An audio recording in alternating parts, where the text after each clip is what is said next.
Greg Biffle became one of NASCAR's most accomplished drivers of his era, the first to win championships in both the Craftsman Truck Series and the Busch Series, a feat matched by only two others since. He earned 19 victories in the Cup Series across 515 starts, finished second in the championship standings in 2005 with 6 wins, and secured his place among NASCAR's 75 greatest drivers. From Michigan to Daytona, his name became synonymous with speed, resilience, and longevity in a sport that rarely forgives hesitation. But the world rarely remembers the cost paid before the name became permanent, before the trophies, before the contracts, before the stability. There were years when Greg Biffle was just another regional driver, burning money and time in silence. To understand the icon, we have to return to the failures that nearly erased him.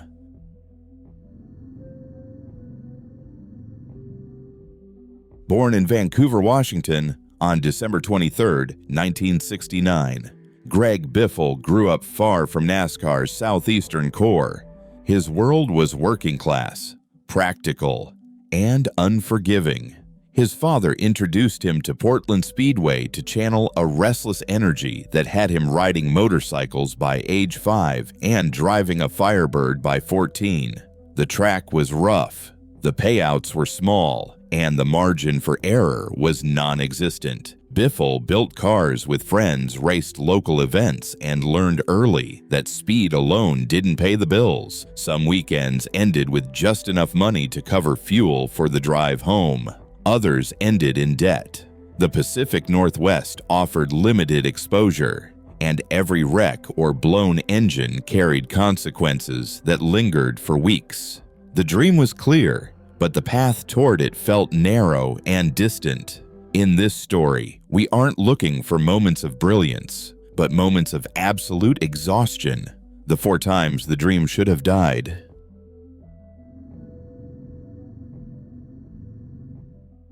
By the mid-1990s, Biffle dominated tracks like Tri-City Raceway and Portland Speedway, winning at a pace that turned heads locally, but barely registered nationally. Victories brought pride, not security. Most paid only a few $100s, immediately absorbed by tires, repairs, and travel. Racing became a cycle. Win, rebuild, repeat. There was no cushion. One mistake could erase months of effort.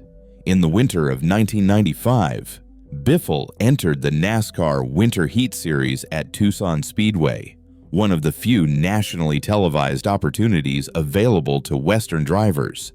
Under desert lights, he stood out. Broadcaster and former champion Benny Parsons noticed, openly urging team owner Jack Roush to pay attention. For the first time, the wall separating Biffle from NASCAR's inner circle showed a crack, but exposure didn't guarantee advancement. In 1996, Biffle attempted his first national-level races. At Rockingham Speedway in North Carolina, he finished 23rd, respectable but forgettable. The following week at Homestead Miami Speedway, the engine failed early, leaving him stranded near the back. The results reflected more than performance. They reflected risk. Thousands of miles traveled, sponsorships stitched together, and the growing fear that the opportunity window might close before it ever opened fully.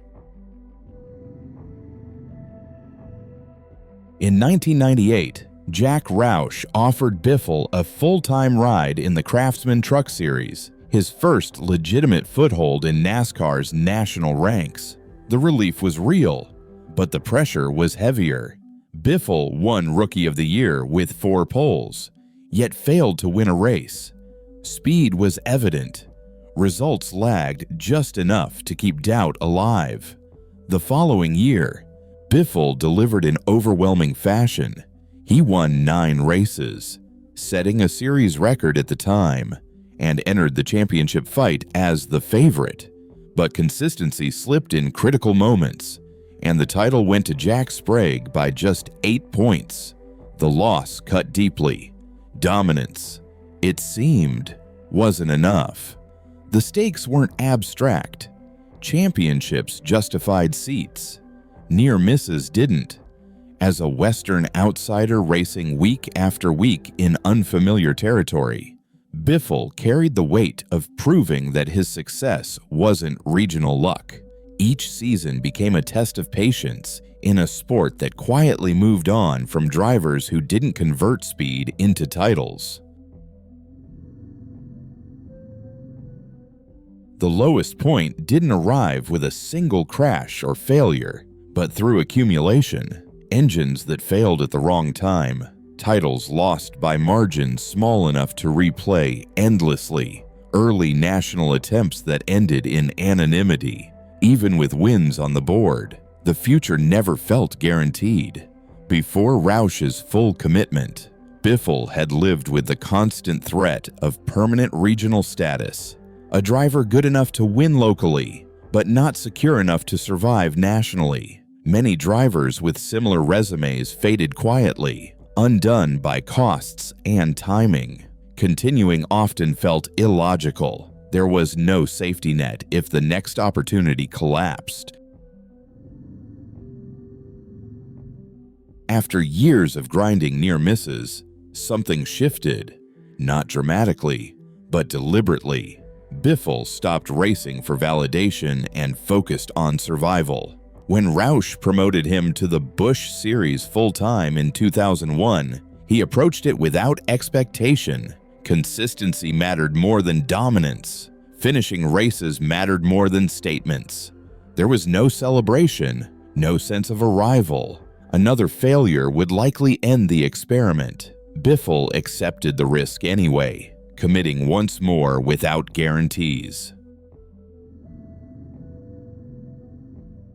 From that point, momentum built steadily. In 2001, Biffle earned Busch Series Rookie of the Year honors. In 2002, he captured the championship, becoming the first driver to win titles in both the Truck and Busch Series. Roush promoted him to the Cup Series in 2003, where he earned his first win at Daytona. The results stacked up: 6 wins in 2005, a second-place championship finish, 19 Cup victories across a career that stretched beyond 500 starts. Tracks once seen from empty grandstands now roared. The contrast was unmistakable. Years of borrowed fuel money replaced by sustained relevance in the sport's most unforgiving tier. Persistence left marks that never fully healed. Years of uncertainty strained relationships and stole time that never returned. The isolation of early failures didn't disappear with success. It hardened into discipline. What endured was the work: 2 national championships, 19 Cup wins, and a legacy recognized among NASCAR's greatest. History compresses all of it into the name. But endurance, not brilliance, decides who remains. Subscribe to TumbleTorch for more such smoldering stories.